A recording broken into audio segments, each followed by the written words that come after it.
Yeah, you're all getting this now? Feeling good? All right, hi. Now that you can hear me, my name's Corey, as usual. Jay's over there running the stream. Lily's over there running cameras. I'm right here with my crap in front of me, as usual. It's a little bit different setup, though, than I normally bring. We're doing a lot of computer stuff lately, but you can make music without a computer if you want. So most of us who get into making electronic music tend to do it with computers because we have them. If we're lucky enough to have them, right? But typically in our day and age, folks have computers for other reasons, and being multi-purpose devices, you can make music on them too. And it's pretty convenient to just add music making capabilities to another tool you already have with software or whatever. But the computer is super cool and powerful and flexible, and as you've seen on the stream, you can do all kinds of stuff with it. But it's not. It's also its own source of complication and confusion and distraction. If I sit down on my computer to make music, I have the infinite sea of possibility of everything there, and also a web browser. So if I get bored, I can just flip open Reddit or something like that and forget what I was doing. Not that I have a terrible problem with that, but the computer can be kind of distracting. And then also it can be interfacing with musical instruments with a mouse and a computer keyboard is not always the most musical feeling thing. And so to that end, I've been trying to put together a sort of a live jamming setup that I can use to create music, or at least sketch out ideas and do a little bit of performing where my computer isn't involved. Yeah, so if you watched our former stream about this subject, we had a guest on once, our friend Hudson, who brought his setup, which was very similar to this setup that I have here at this table, but very different too. So the things you're seeing, well, here's my drum machine. This thing is called the TR8S. Oh, I'm hearing me on your mic now. That's exciting, even though it's not on the stream. So we have the TR8S here. This is Roland's current big old drum machine. Does a lot of stuff. I'll show you a little bit about it. And then I have a MIDI controller here, the Keystep 37 that my friend Alex recently sold to me, controlling my iPad running Tal LX, and also another synth I'll show you in a minute. And all of this is, so I guess down here on the floor, I'll try and bring it up in a way you can see it. I have a loop pedal as well, the Boomerang looper. This was a Huddy recommendation, and I've been trying to wrap my head around it. It's a very complicated device, but basically I can use it to capture and loop bits of audio. So my iPad is running into that, and then that is running back into the drum machine. Hey, there it is, looper and my pants leg. Yeah, so this thing's pretty cool. Allows me to capture, hey, my Croc's making an appearance as well. Lets me capture up to 4 simultaneous loops and play them at once. And then all of this is synchronized as well. So the drum machine provides the master clock, which is synced with MIDI to my MIDI controller, which is playing the sounds on my iPad. So I get synchronized sounds from the controller, and then the controller's passing MIDI sync to the looper. So this allows me to fire off and loop loops that are synced in time to my drum machine. So it's really cool.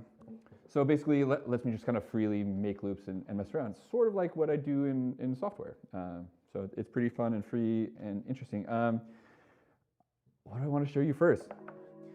Maybe let's talk about this synth, because I think this is really cool. So in my search to buy this stuff, I did a bunch of research, and I was looking all over for the right things. I knew I wanted a drum machine, I knew I wanted a polyphonic synthesizer, and I wanted a looper. And so I got this thing. This is actually the second one that I've had, because the first one came with a defective display. They got it replaced, working great so far. I also bought a somewhat expensive sequential circuits synthesizer. It's called the Sequential Take 5. And that also came with a defective display. Unrelated. What a weird coincidence. And I didn't really get on with that thing. It was about, I got a really screaming deal on it. So I only paid $1,200 for it new, but normally they're more like 16. Maybe that's why I got a defective display. And it's like a pretty full-featured 5-voice polyphonic analog synthesizer. Reading all the spec sheets, it was like, man, this instrument is sweet. It does everything I want it to do. It has a cool sequencer, has nice ARPs, like super knobby hands-on controls, and like old like analog oscillators that sound, you know. But I got it home and I just didn't really jive with it very much. Like I played it a bunch, and I didn't really feel like I was like connecting to the sound, which felt really weird. You know, I was like. It on paper was everything I wanted in a synth, and in practice didn't sound anything like the sound I imagined in my head. And so, yeah, I ended up just returning it because it was defective anyways. And instead of replacing it with something else, like another analog synth, I replaced it with this $12 app. This is Tal LX. This thing is super cool. So what this is a you can sort of see it here. So I apologize for the kind of like crummy interface aspect of this. There is a way to share a screen to a computer, but I couldn't do that and also route the audio the way I needed to. So whatever, here's the synth.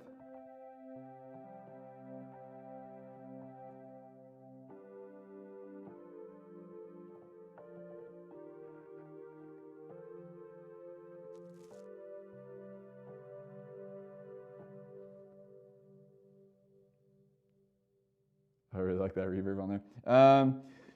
Fun. Yeah, so what's going on with the synth? So this is a Juno emulation. So the Juno is a really popular, was Roland's like less expensive synthesizer back in the 80s. It's what's called a digitally controlled oscillators, so they tend to be a little more stable in tuning. But really, like it was a stripped down, like cheaper version of their big Jupiter synths, the Juno. It's a super straightforward instrument. It has one oscillator, has a high pass filter with no features except for one slider to control its cutoff frequency. There's a normal low pass filter, one envelope, not two. So it's only one envelope to control both, well, I shouldn't say both, either the VCA, the amp, or the filter, and then a couple sweet sounding choruses and one LFO.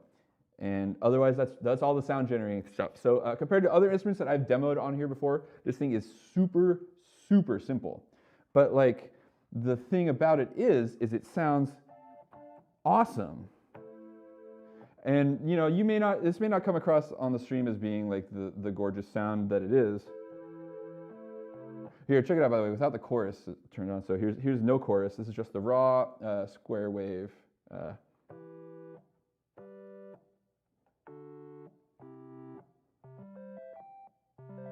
Kind of bland, huh?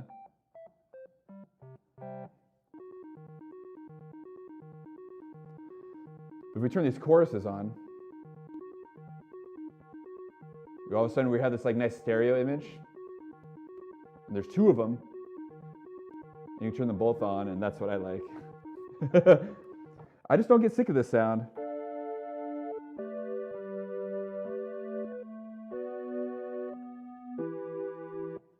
I can listen to this all day long. Sweet, I love it. So let me show you a couple features of this thing. Really super straightforward thing. So it's one oscillator, but it has these like multiple waveforms, so I can enable a square wave or a saw wave, which that sounds super cool through the chorus. Here's the square again, and the saw. You can enable them together too. Super thick. And then in addition to that, there's a sub oscillator that's also a square wave. So here's all of them running full blast.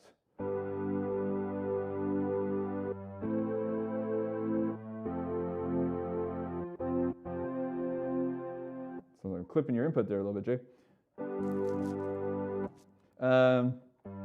Yeah, anyways, high pass filter, pretty straightforward. There's the full low end.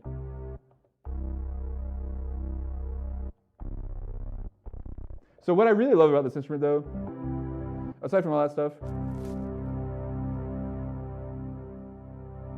I'm clipping something somewhere. Let me see what's happening. What's happening is I have multiple gain stages, right? So usually in Ableton, like I have these clear visual meters of like, oh, like this thing's hitting this thing too loud, and then this thing's hitting this next thing too loud. But here I don't have that at all. So like sound generation, this iPad runs into this pedal, which runs into the drum machine, which runs back to the mixer in Jay's space, and then back to me. So that's 1, 2, 3 places right away that I can easily clip my signal, send a too loud a signal. So that sound of like, there's a little bit of a crunchy distortion sound in there, and that's, I think I kind of mostly got it now. Anyways, that's what that was. So the thing I really love the most about this instrument is its filter. And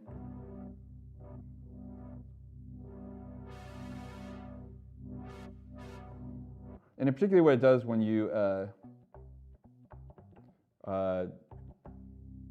have the envelope closing on it really fast.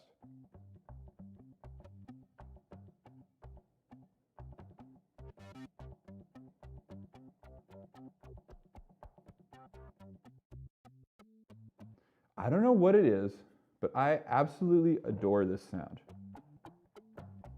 I could listen to this sort of thing all day long.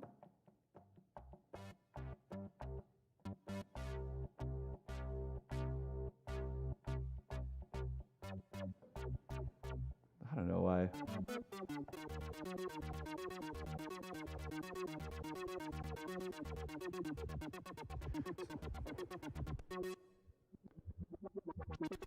There's just all sorts of weird things depending on how you set these things. So you'll notice I have some knobs controlling stuff. So let's talk about what's going on this thing. This is my MIDI controller, right? So you can just play this from the keyboard here, but playing keys on a flat panel of glass is a miserable experience. So physical keys. Rock. So this thing does a bunch of stuff, right? It's got like 3 octaves of notes, which is sweet. You see me engaging the arpeggiator. So this is like a group of notes I played earlier, but I could play any other. One thing that I really love about this instrument is that if you flip the top down again, you'll see that it actually lights up the notes in the sequence that are playing. I've never seen another keyboard that does this. Probably some of them do now. I don't know if your AV sync is very good or not, but it's showing you very clearly. I really like that about it. It's like very visual, clear what's happening on the instrument. Yeah, and so I have these 4 knobs here. You can do a couple different things with them. You can either use them in chord mode to like, I can play chords from these keys, which is like a really interesting feature. But you can also use them to control, to send what we call CC numbers to control other instruments. So right now I have these 2 knobs mapped to the filter cutoff and resonance, and then the attack and release of the envelope. You can actually get through multiple banks of these, but here's my least favorite thing about this instrument. To get through the banks, you can hold shift to select, and there's 4 banks here, but you have to cycle through them all. So if I'm in bank 2 and I want to go back to bank 1, I have to hold this button and go 1, 2, 3 to go backwards.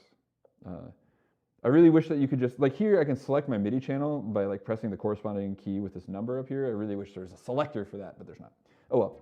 So I've only mapped 1 bank, which is the first one. Make sure I'm on the right one. B1, the white bank, yeah. So you can see it controlling the knob and software.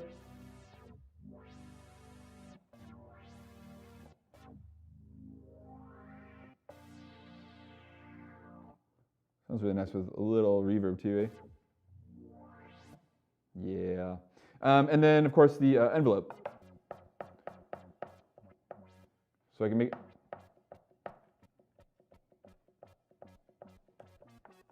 the filter open up real quick or close.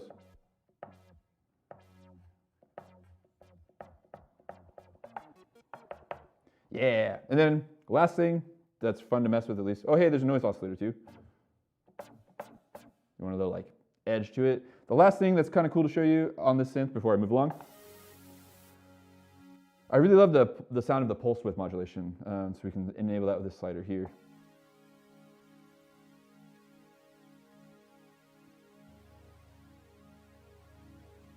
Creates this kind of like, it's like a phasing effect.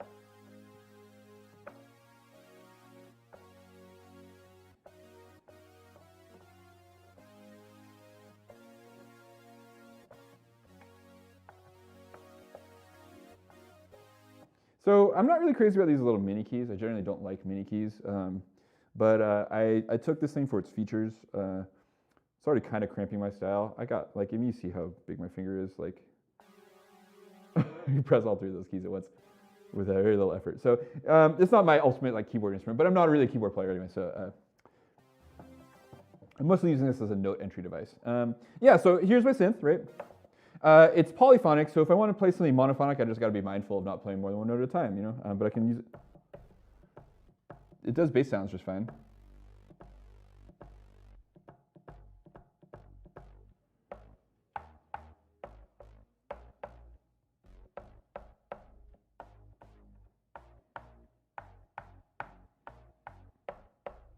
You know.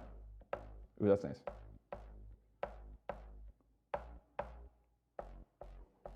Cool. Fun. All right, yeah. That's that synth. So it's nice, like if I want to play bass lines, just do it. If I want to switch to playing chords, I don't have to do anything.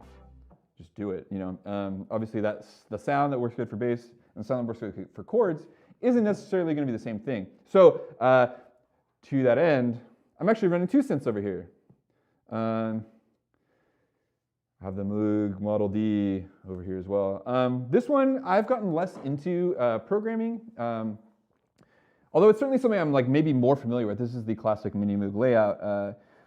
This is a 3 oscillator synth with noise oscillator and some other features. This one I guess has still one envelope for everything. So it generates a more complex sound, but ultimately the performance kind of controls are about the same. I have not mapped this one as deep yet because I'm like focused on like really trying to like get to know the other one better. But this thing, I just, oh yeah. I'm still playing the other synth though. So this is the cool thing about this setup. So I can have these both running and regardless of which one's like on my screen right now, I can choose which one I play. So it's like I have them both and I can only just see one at a time, which is kind of like how looking at stuff works. So. So if I hold shift, I can select my MIDI channel. So real quick, so I'm setting MIDI information all around. MIDI transmits all sorts of different messages, but one thing that's really cool about it is that it transmits those messages on distinct channels. So there's 16 different channels that you can transmit messages on. So you can, and these will like pass through, so like this thing's sending MIDI to here, but I could like pass that through anywhere else and I could pass things along. So say if this thing was going to listen to one of the channels, I could send a message on a different channel and it would pass through to wherever its destination was and then play that instrument there. So I have this thing set up on MIDI channel 2. My other instrument is on MIDI channel 1. So if I switch, oh no, I'm sorry, it's the reverse. This one's on 1, the other one's on 2. So switching, here's the Moog.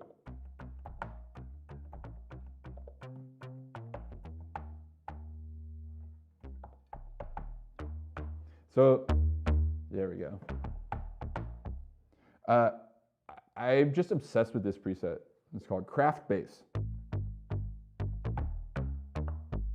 Just saw that like gooey rubber band kind of sound. I really like that a lot. I don't really want to get like too nerdy about like how to use this thing. I'm really just using it as a preset player right now. You can scroll through presets over here.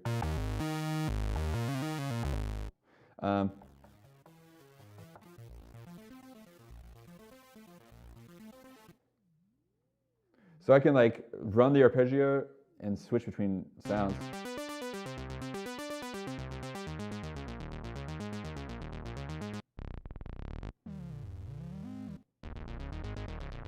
You get all kinds of weird stuff in here.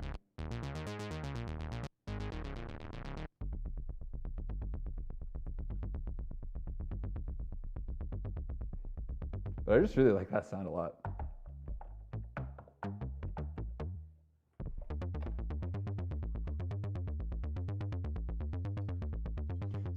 Yeah, cool. So anyways, So the thing is sweet. So like if I can like have that, I can't run this sequence and then switch to the other instrument. If I try to do that, plays the other one instead. So there's one limitation of this setup is that I can't like run an arpeggio on one channel and then play over it on a different channel. I can do that with a sequence, but not an arpeggio. And since this thing also has a sequencer, so I can like tell it what like the pattern I want to play, and it'll play that pattern. And then I can play over that on a different channel with a different instrument. But I'm improvising right now, so I don't have any patterns that I want to play for you. Maybe I'll make one. Cool, great. Let's talk about the drum machine. This thing's really complicated.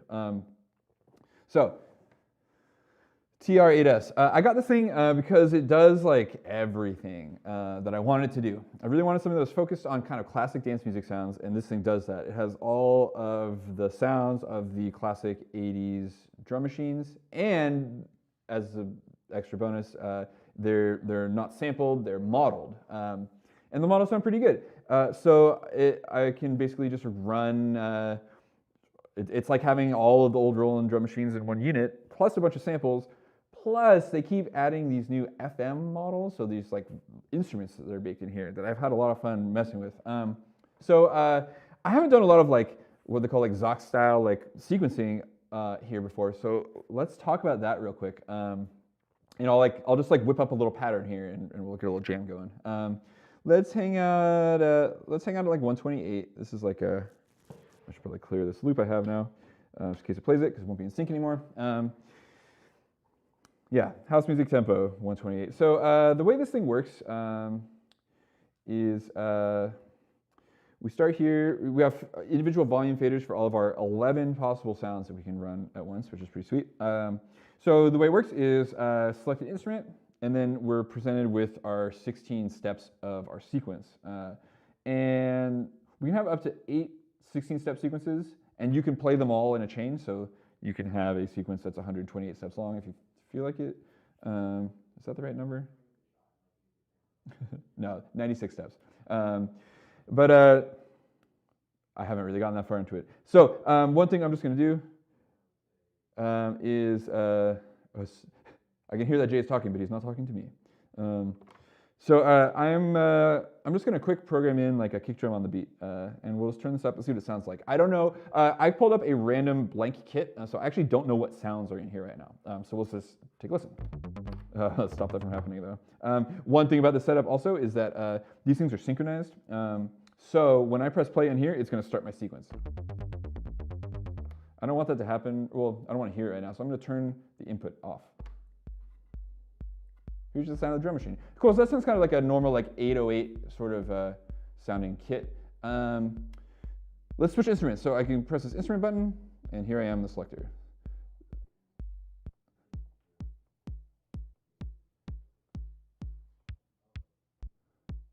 Let's try this 909 attack bass. So you can see that this little letter P here indicates that these are not samples. They are, I don't know why it says P. I'm not sure what that's supposed to indicate. PF means that they're FM models. There's some samples later. I'm less interested in that though. Let's get out this 909 attack bass. This is fun. So here I have controls for pitch and decay. And then this third knob is assignable with this button. So I press this button, I can choose what this thing does. So I'd like it to control, I don't know, what do I want to do? I like that on attack actually. You can kind of change that little initial click to kind of take it away. So you can like add some intensity to this thing over time. Cool. Let's make a little basic pattern here. We're gonna add some offbeat hi-hats, and like let's find a good instrument for that too. I don't like the 808 much for this. That's the kind of classic sound, right? I'm kind of fond of these 606 hats though.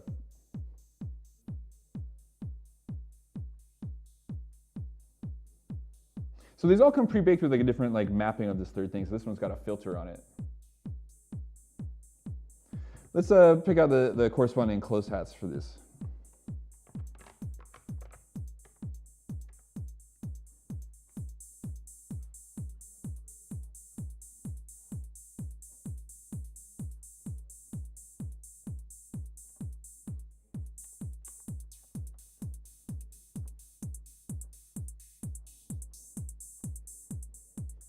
Cool. So on and so forth. So you can do all sorts of weird stuff here too. Like we can add like effects to these things pretty easily.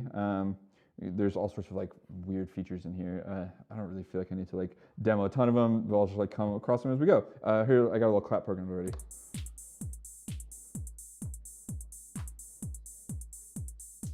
Oh, cool. This I haven't found this.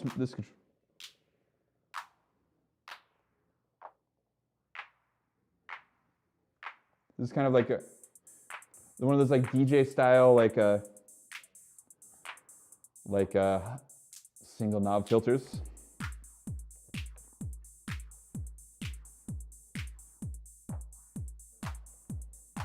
Fun. So like in addition to this, like I can move into like an instrument play mode. So like if I'm here and I don't want to sequence something, I can just play it.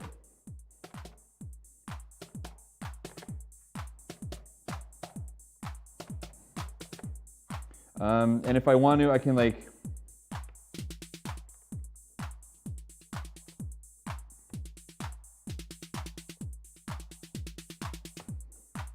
do a little fade up with that like roll.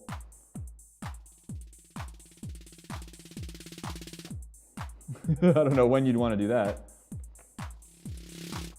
You pull them both to get 16th notes.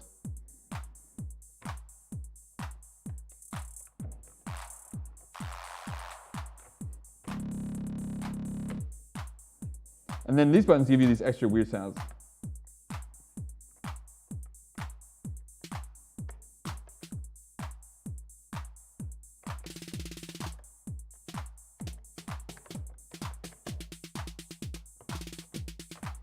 Yeah, you play your fills. There's like scatter controls, which is weird stuff. Again, I'm kind of new to this machine, so let's program some like extra stuff here. Get back to instrument rec, or sorry, get back to TR rec. This is like the mode that makes more sense, the sequencing mode.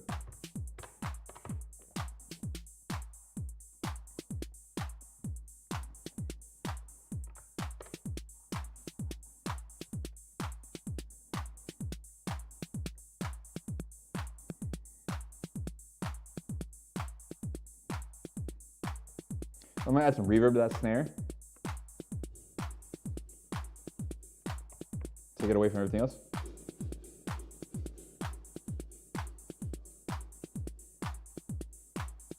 Reverb sounds a little crazy.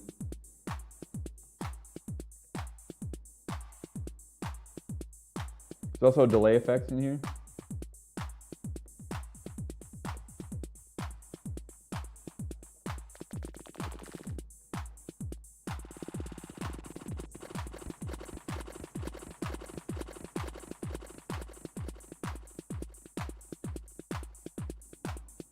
You know, I love that sound of that adjusting the delay time on the fly. Anyways, boom, here we have like a pattern already, which is kind of fun.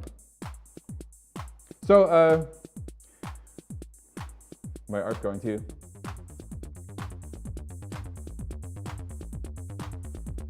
Let's record a loop of that. So I'm gonna pull out this looper and see if I can make this work right. I'm having some bad luck. Well, who's that in the chat there?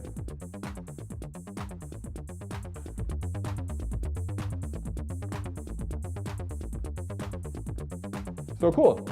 So now I've got, this bass line is running as a loop now, as an audio loop from my looper. And it's totally synced to this drum machine. Something that I found out earlier, I thought it might be, hi Aaron. Something that I didn't realize is that I kind of assumed that this thing would clock the pedal right out the gate, and it's sending start-stop messages just fine. But it's not, I realized earlier, if I change the tempo here, the loop doesn't change its tempo correspondingly, you know? There may be a setting where I can make it do that, but I haven't found it yet. So you just gotta be careful to stay at the same tempo while we're jamming here. So the cool thing about that is like now I can like switch over and like have,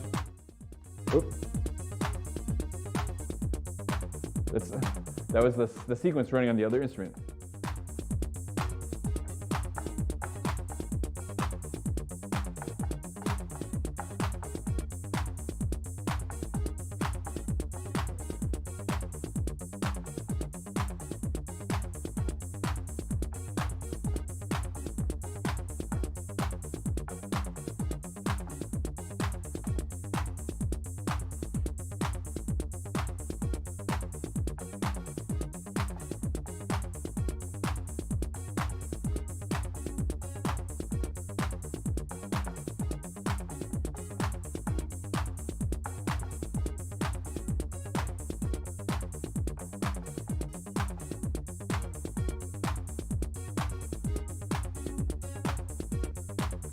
It's being a little grumpy there for a second.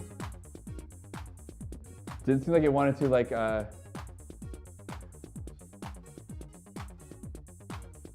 launch that loop when I wanted it to. But again, I'm still learning about this whole thing.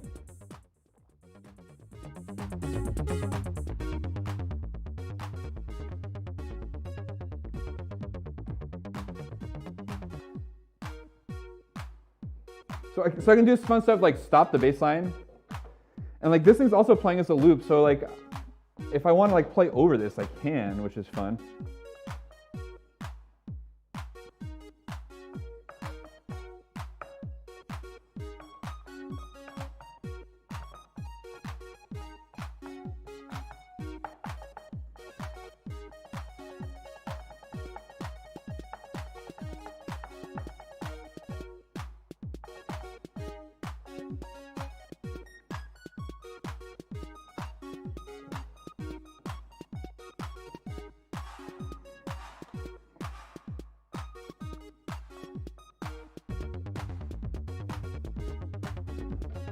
Trying to start that in like a synchronized way, and it's not really working out either.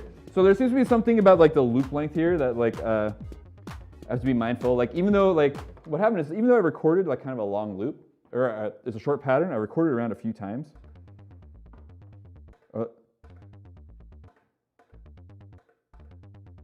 It's interesting where that is in the loop it starts.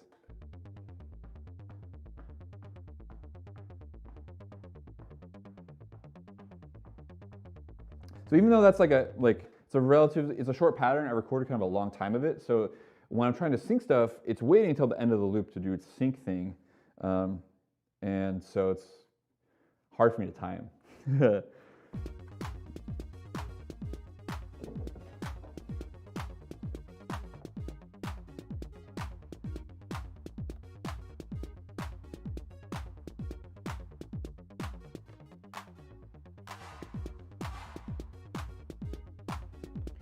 So I can flip this guy back over here, flip this guy.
Anyways, Jamorama, hey.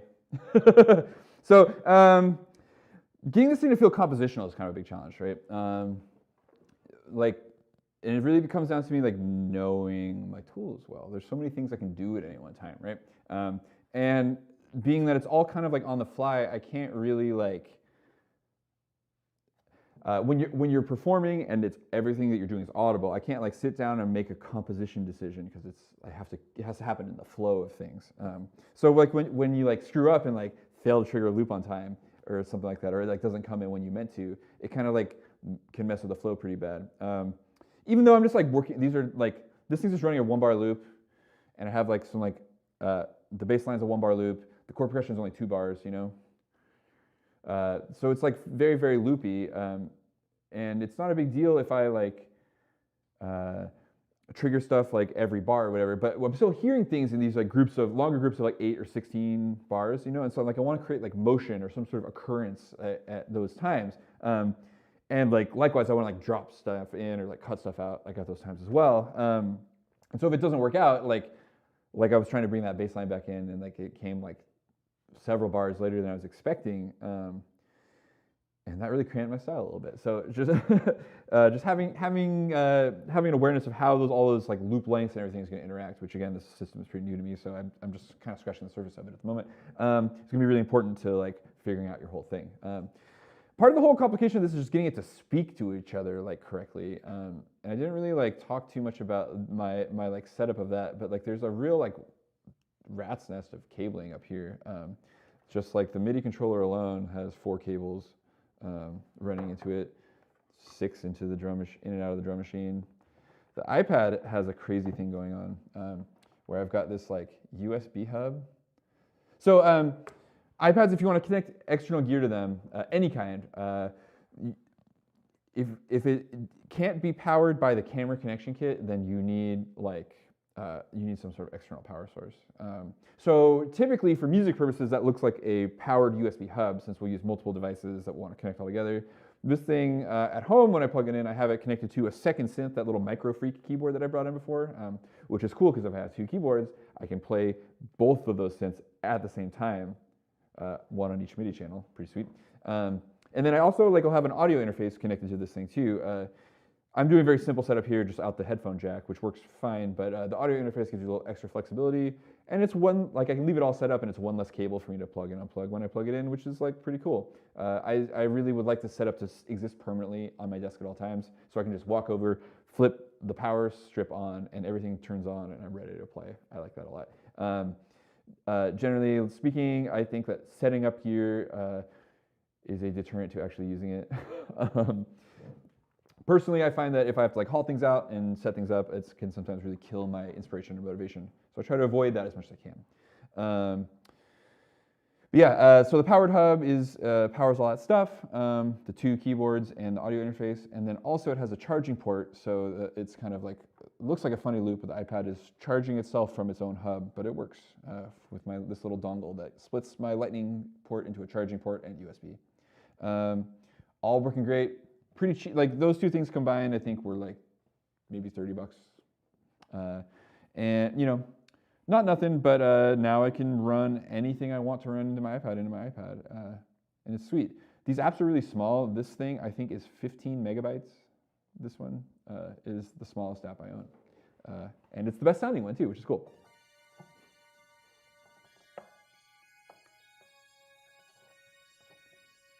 Yowzer. Okay. So let me show you a little bit about how to like add some like extra stuff to this. So like things I've been doing. Make sure that thing doesn't. Let's stop these guys.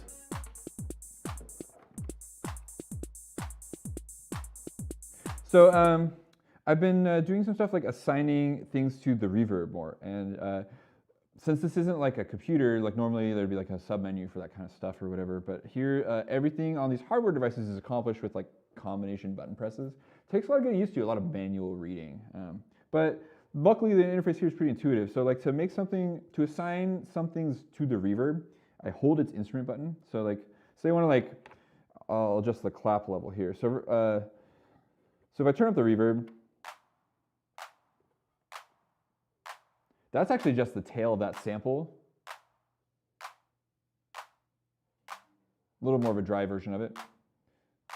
So I can assign this to the reverb. So I'll have the reverb level is cranked up all the way, but this isn't going to it at all. I can change its send level though by holding this button and turning this knob.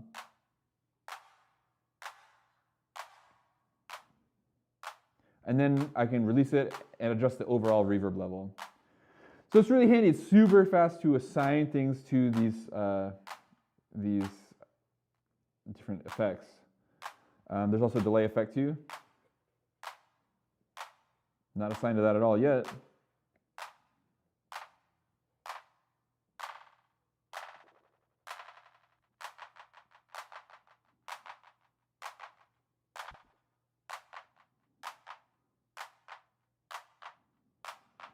And it's showing me the values over here. Dotted eighths is generally a good option.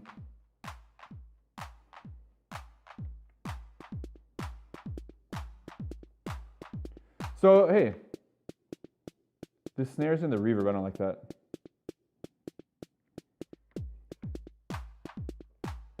So being really particular about which instruments go where is really helpful. Oh yeah, so I was talking about like creating motion and like making things change and stuff. Let's do that a couple different ways. One thing I can do really quickly is I can copy pattern A to B, and then if I press these two buttons, they'll both play. So here now it's playing pattern A and pattern B, and switching back and forth. So let's like change one of them.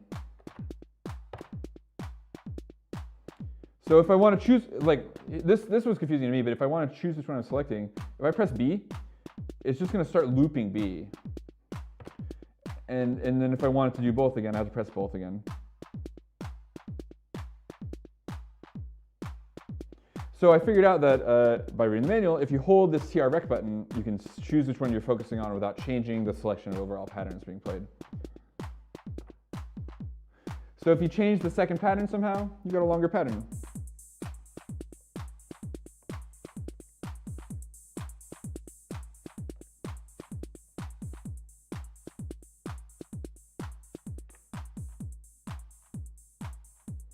Yeah, so I'm not really using like, you see I'm only using like 5 of the 11 voices.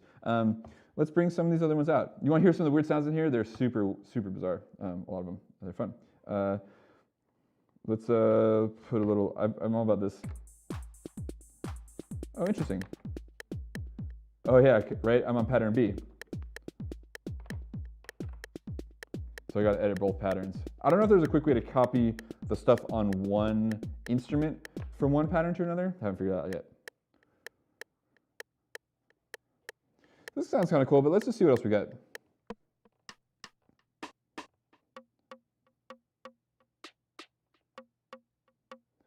This is a weird one. So this is one of the sampled sounds. Whoa, excuse me. Hit that button with my foot. This is one of the sampled sounds.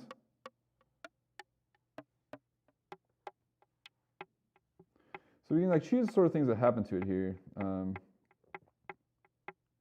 There's so many options on these samples. So these, like you can see this giant menu of things, right? This thing gets super menu divey, which I was a little disappointed to discover. I'm not crazy about all these like menus.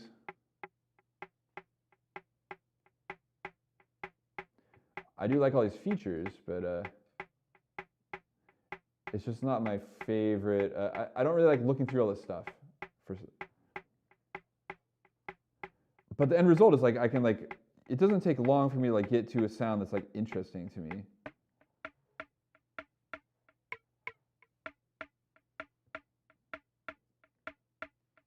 That's super weird, right?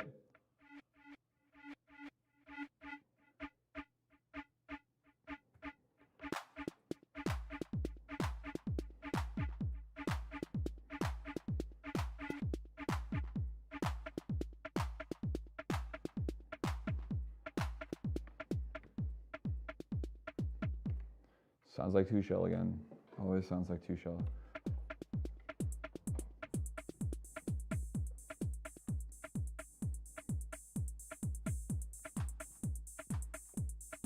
So now like I feel like that clap's a little cheesy. What if we like anticipated that note a bit?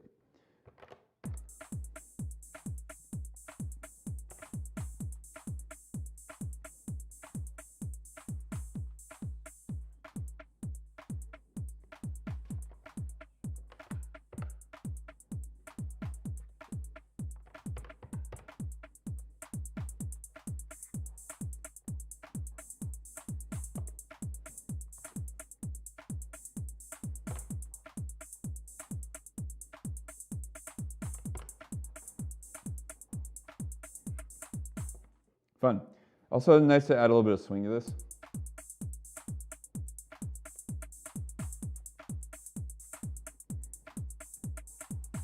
This is something that like on a lot of tools is like a single knob, like there's a dedicated knob for that here.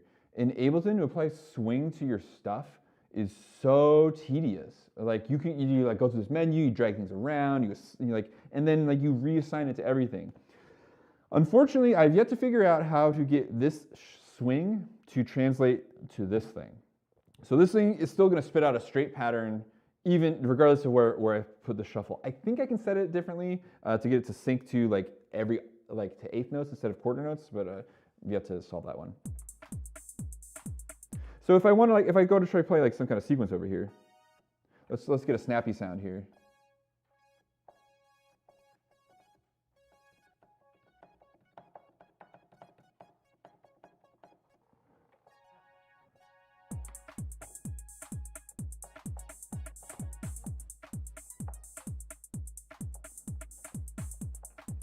Weird. Huh. This is a very strange behavior over here. That's what I was expecting.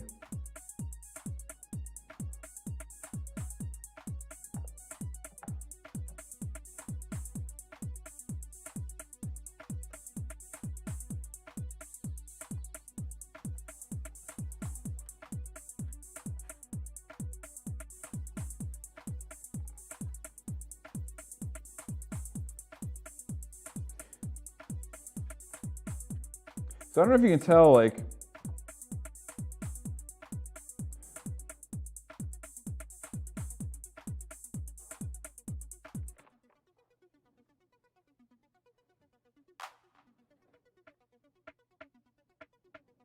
this is totally straight.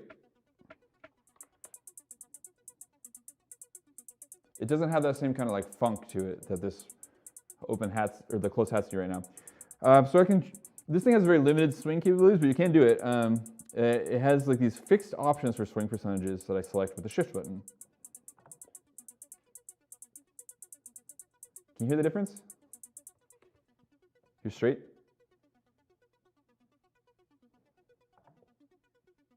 And 54% swing. You hear that? So every other note is a little delayed. So instead of like it's like here. I'll dial up a higher percentage. So here's the maximum swing percentage, or I'll walk through them. So here's off. 52, 54, 57, 60. That should be pretty obvious now. You have this kind of like shuffling, skipping thing. Goes all the way up to 75. I can't really imagine when you'd ever want that. 63 feels pretty extreme to me. 75, they're practically delayed to the next note. I don't want that. So I think this is maybe closer.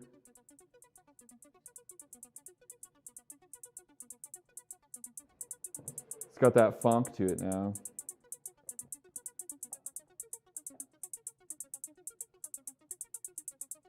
Did you notice that was a little funny sounding at first?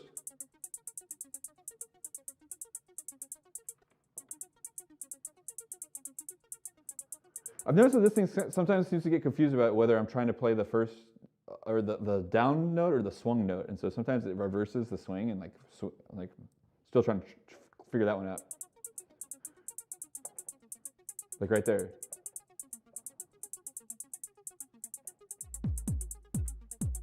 Like that's not right at all.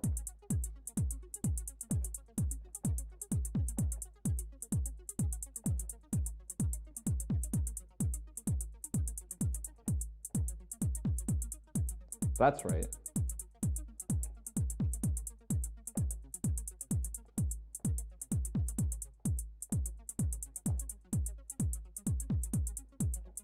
So yeah, so that's the still one I haven't really quite figured out what that's about yet. Chat me if you know. I'll try and solve that one later. But yeah, so like I've finding that I have to set the shuffle manually on this thing to like match it, and that's been a real like tedium to my workflow. But you know, getting somewhere slowly but surely. still have those loops saved. And I haven't changed my tempo.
Didn't even get into the master effects yet.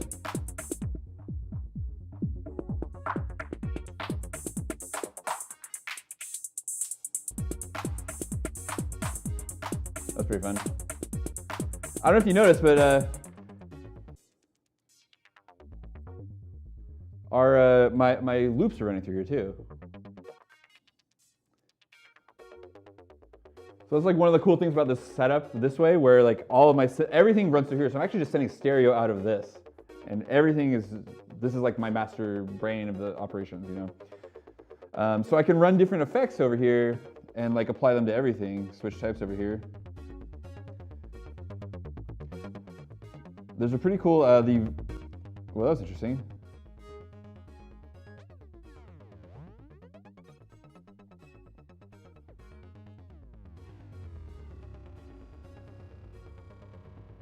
So these all have like deeper controls that you can get into if you want. Control band. Oh my god! Like there's like 7 options for this one effect. Let's see what it sounds like if we do something. Or we can change what the knob does.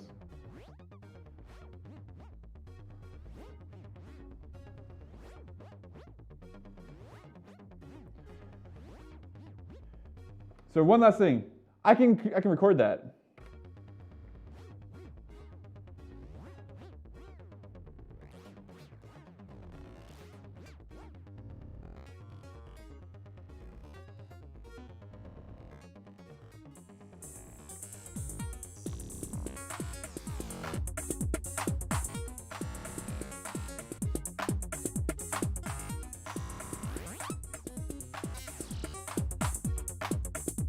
I can record anything too.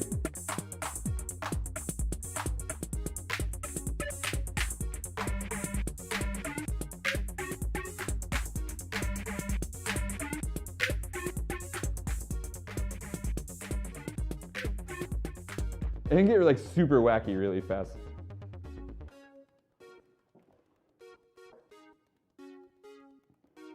Anyways, I think we're getting close to our time here.